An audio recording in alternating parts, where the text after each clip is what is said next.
રમેશભાઈ, હું આપની પાસે આવવા માંગીશ. આપણે એ સ્વીકારીએ કે લોકોની માનસિકતાના કારણે પણ હત્યાના ગુના વધ્યા હોય, સતત મારામારીના ગુના વધ્યા હોય, લોકો પર અત્યાચારના ગુના વધ્યા હોય.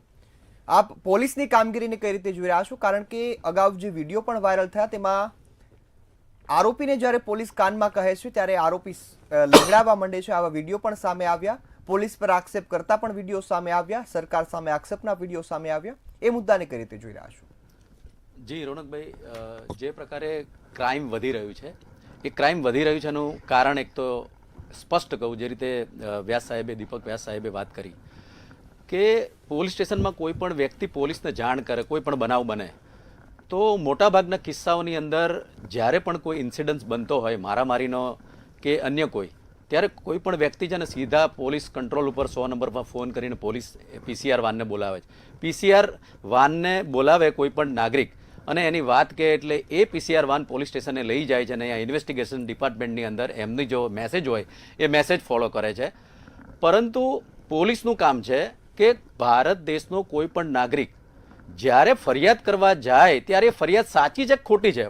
ઇન્ડિયન પિનલ કોડ આઈપીસી 166 એમાં પ્રોવિઝન છે કે એમણે એની ફરિયાદ લેવી જોઈએ. પરંતુ મોટાભાગના કિસ્સાઓની અંદર પોલીસ ડિપાર્ટમેન્ટની અંદર બેઠેલા ઇન્વેસ્ટિગેશન વિભાગના કર્મચારી, જે પીએસઆઈ હોય કે એએસઆઈ હોય, એ લોકો જે કેસ છે એની ગંભીરતાના ધોરણે મોટાભાગના કિસ્સાઓની અંદર અરજદાર ફરિયાદ કરવાનું કહે તેમ છતાં એફઆઈઆર નોંધતા નથી અને સામાન્ય કોરું કાગળ આપીને એમની પાસે અરજી લખાઈ દે ને એ અરજી ચોકીમાં તપાસમાં જતી રહી. અને એ તપાસ દરમિયાન જ્યારે ચોકી પર જાય ત્યારે ત્યાંના પીએસઆઈ એ અરજદાર અને સામાવાળા બંનેને બોલાવીને મોટાભાગના કેસની અંદર સમાધાન કરાવે છે, કા પછી એને દફતરે કરી દે છે. તો ખરેખર જે વ્યક્તિને તકલીફ છે, જે વ્યક્તિ સાથે ખોટું થયું છે, કોઈ વ્યક્તિ એને માર્યો છે, એણે મેડિકલ સારવાર લીધી છે, તેમ છતાં આવા કેસોની અંદર ગુનો દાખલ થવો જોઈએ, ગુનો દાખલ થતો નથી.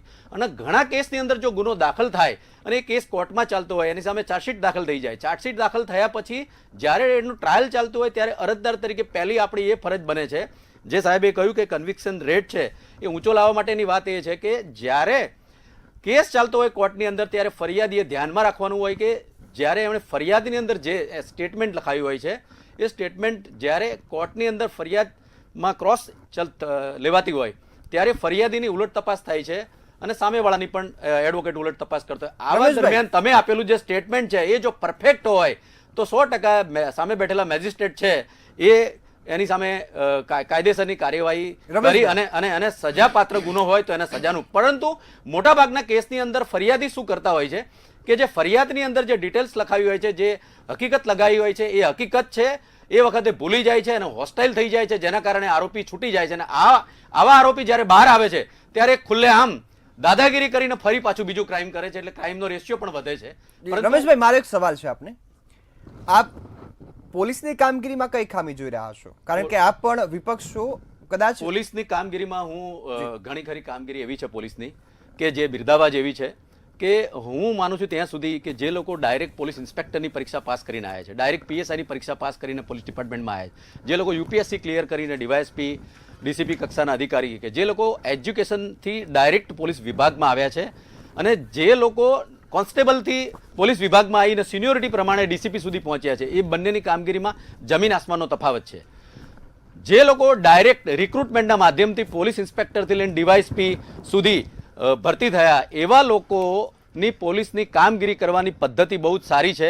એ કોઈ પણ નાગરિક એની પાસે આવે તો એને પૂરતો ન્યાય આપે છે. પરંતુ જે મોટાભાગના કિસ્સાઓ મેં જોયું છે કે સિનિયોરિટી પ્રમાણે જે લોકો છેલ્લા સ્ટેજ ઉપર એટલે મીન્સ કે ડીસીપી કક્ષા સુધી આવતા હોય રિટાયરમેન્ટમાં અથવા ડીવાયએસપી સુધી પહોંચતા હોય, એવા લોકો જ્યારે કામગીરી કરે છે ત્યારે એમની કામગીરી અને ડાયરેક્ટ રિક્રુટમેન્ટ વાળાની કામગીરીમાં જમીન આસમાનનો તફાવત છે. એટલા માટે કે કાયદો બહુ સારી રીતે સમજી શકે છે અને નાગરિકને ન્યાય. જી.